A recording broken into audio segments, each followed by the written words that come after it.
Hello everybody, we're just about to have story time in the garden and I thought you might like to join us. So here's a little story for you. Hope you're all doing really well at home. This book is called If the Wind Changes and it's written by Steve Smallman. I don't know how small of a man he is. He might be teeny tiny like this. He might have a pencil that's only this big. Okay, let's see what happens in this story. Alfie loved to look grumpy. Even if he was feeling cheerful on the inside, he still had a face like thunder. Ooh. Every morning he practiced pulling grumpy faces until he was very good at it. Grumpy face. One look at Alfie's super sour face could make little kittens burst into tears, and lady cats faint into their flower beds. Oh! And keep all of the other young tomcats far away. Look at that. No one likes his grumpy face. But it was hard work looking grumpy all the time. It made Alfie's face ache, so he taught himself to smile when he was asleep. Look, he smiles when he sleeps. You know, when the people see me in the video, yeah, I think they might say, "Is that your child?" They might say, "Is that your child?" And I would say, "Yes, that is my child." Right, shall we find out what happens to the rest of the story? Alfie's mum would watch him sleeping with a sad look on her face. She wished Alfie would smile all the time. One day, Alfie's great aunt Tabitha came to look after Alfie whilst his mum went out.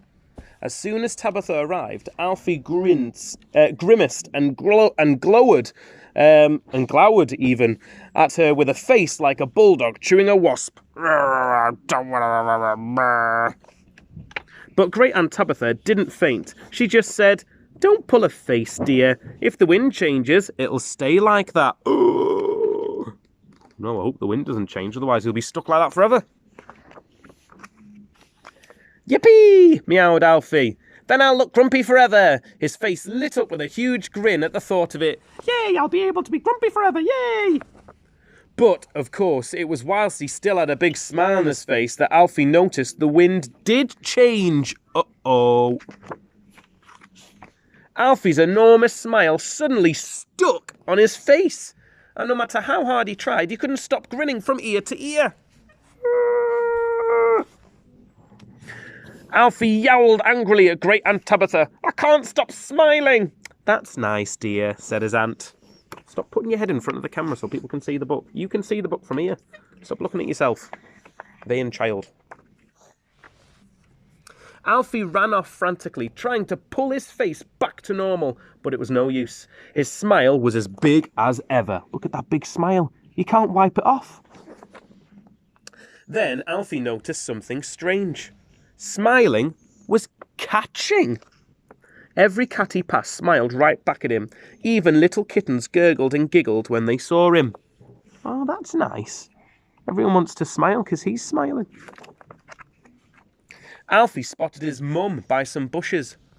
"Mum," he meowed, "look at my face." Meow. To Alfie's surprise, she gave him a big hug. "Oh, you've made me so happy," she purred.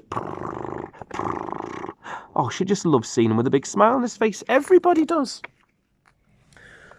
Some young tomcats came by and asked Alfie if he wanted to play. No one had ever asked him before. "Okay," he replied. Alfie had such a good time playing with the other cats that soon he was feeling as happy as his face was looking. Look at that. Friends want to play with him because he's smiling. Worn out from playing, Alfie and his new friends lay down on the long grass and watched the clouds drifting past. Then one of them said, "Look, the wind must have changed. The clouds are heading back this way." Suddenly, Alfie felt his face come unstuck. So the wind's changed, his face can come unstuck. What's he going to do? Is he going to stay with a smile on his face, or is he going to be grumpy again? Alfie tried pulling a big grumpy face, just to be sure it worked. The other cats started howling with laughter because he looked so funny. I can pull a grumpy face. Alfie smiled again, and the smile felt so right that he thought he might never look grumpy again. He did, though, and very soon, as it turned out. But it's okay to be grumpy every now and then. But the rest of the days, he spelt happy. Oh dear. Oh, did you scratch your thumb?